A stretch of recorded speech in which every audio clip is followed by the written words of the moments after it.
Hey race fans, I am here with Frankie Muniz, driver of the number 33 Team Rayom Ford for the NASCAR Craftsman Truck Series. Frankie, thanks for spending a couple minutes with me. Happy to be here. So I think your career is really interesting to a lot of people for a lot of different reasons. One of them, I think, because your career in racing started so late, right? But also, you actually started in open wheel cars, which I think a lot of people may not know. What was it that drew you to that? To be honest, I kind of fell into it. I did the Toyota Grand Prix of Long Beach Pro Celebrity Race in 2004, and I won that.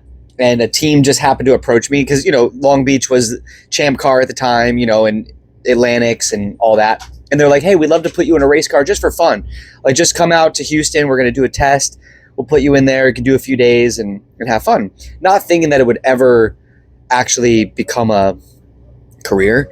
But by the end of those 2 days, I was like faster than their current driver. And they signed me to a 2-year development deal. And I kind of was thrown in to the racing world. Like the next month I was racing against James Hinchcliffe and Daniel Ricciardo and Sebastian Vettel and all these incredible drivers. No I didn't even know the rules, to be honest. So I'm not going to say that I consciously made a choice to go open wheel racing. I loved it and I learned about it because that's where I went racing. When you're in the open wheel world, once you're in it, you kind of try to stay in that world, right? Like if you're in Atlantics, you want to make it to Champ Car or IndyCar, or, Formula One. And I remember always looking at NASCAR and going like, it looks fun, but when you're in the open wheel space, like you stay in the open wheel space, you know what I mean? It's almost like the rival school. I don't know. You know what I mean? I don't know how to explain it. And so I got badly hurt in 2009. I always thought I'd go back racing, but just took a long time to heal. And by the time I was finally healed, I started doing other things. So it wasn't until 2021 when I was like, you know what? I feel like I have unfinished business in the racing world. And not only do I want to go back racing, but I want to do NASCAR. Like I want to try it, and kind of threw myself off the deep end again and did ARCA and had a lot of success there, and now moved up to the Truck Series. And I love it. I'll say this. I love open wheel racing 100%. I'm so glad I got to do it. But I wish I started NASCAR 20 years ago. You know what I mean? Sure. Just because it's so different.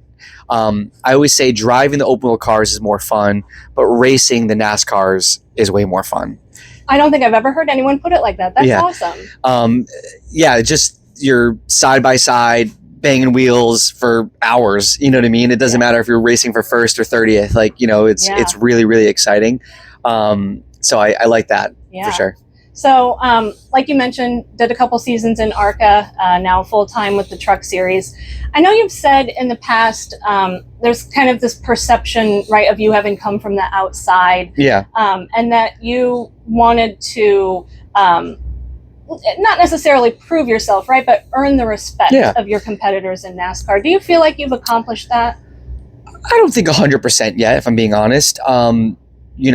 I've had ups and downs, obviously. In ARCA, we had a lot of success. Like it was good. Came into the trucks, we've had a few good races. We've had good races going, and then things happen that take us out of the race that's out of our control, out of my control.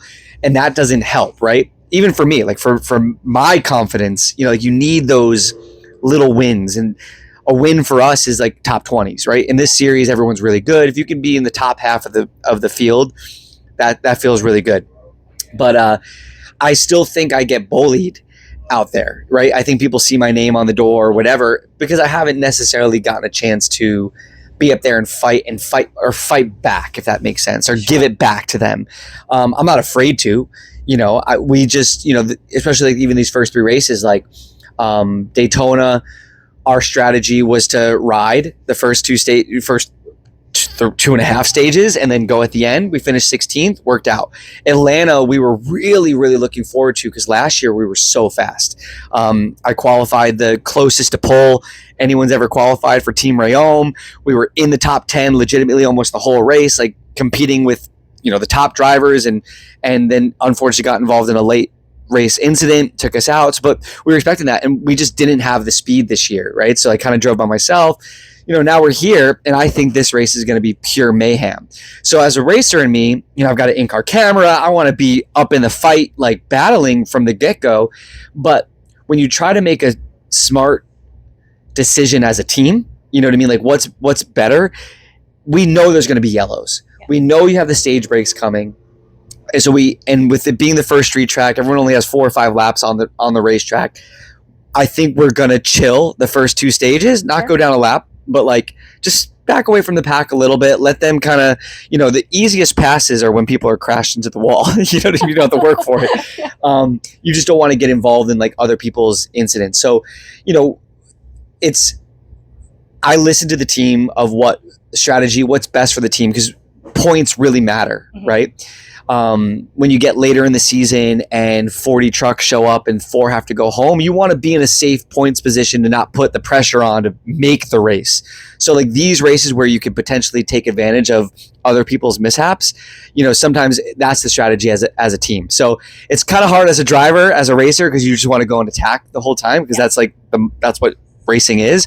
But at the same time, if you don't finish, it's all for nothing in the end anyway. So absolutely. Now, sorry, I talk a lot. No, that's awesome. This is a racing-focused podcast, and I promise it's going to connect. But I would never forgive myself if I did not ask you just one question about Malcolm in the Middle. So the reboot is set to premiere here in April. Yep. I had to go back and check this, but amazingly, it has been over 20 years since we first met Malcolm.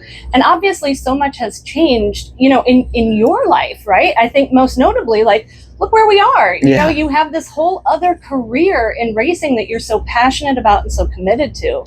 So I wonder, what was it like for you to step back into that character now that your life and your focus has changed so much? Well, I mean, obviously, when I got the call that they wanted to bring the show back for a small reboot, I was thrilled, because when you do a show, even when we were on the show, right, 2000 to 2006, we knew the show was successful, but you don't really truly know the effect it has on people until you step away from it, right? So over the last 20 years, I've talked to people all over the world who go, oh, it brought my family closer together and this and that. So you know that people have a really great appreciation for it. So it's cool to get to go back and know that people are going to like it. Usually when you film a show or a movie, you don't even know if anyone's going to watch it. Sure. Like, you hope they do. You hope they like it. But knowing that people love Malcolm and his family, like, it was cool to get to do it again. Obviously, to get to be back with everybody again for the first time in 20 years was amazing. And I'm really excited for it. It's only 4 episodes, and I hope people aren't mad at that. You know what I mean? Because it was meant to be, I think originally they kind of pitched it as a movie, like a Malcolm movie. So I kind of say, like, think of it as a movie. There's one kind of storyline. You see everybody again, and it follows that storyline for the 4 episodes, and it ends. And, I'm not saying that 100%, like, there won't be more than that, but that is not the plan. Like, the plan was, it's 4 episodes, you get to see everybody again, and it's over. So I'm excited for it. I know people are really excited, and I don't know, it should be good. Yeah, I'm excited for that, but I got to tell you, I'm more excited to see this truck race today. How much are you looking forward to just getting out there and getting amongst it and having some fun? I'm excited. Like I said, the more you sit here, you think of strategy, you think of plan, and you really can't. You can't. You don't know what's going to happen. You don't know, is it going to start raining? Like, is it going to? You just have no clue. So, I'm just trying to be as prepared as possible and hope to survive. Because I think if we finish the race, we're going to have a good day. I think for sure. Awesome. Well, appreciate your time. We wish you the best of luck today and with the rest of your season. Thanks so much.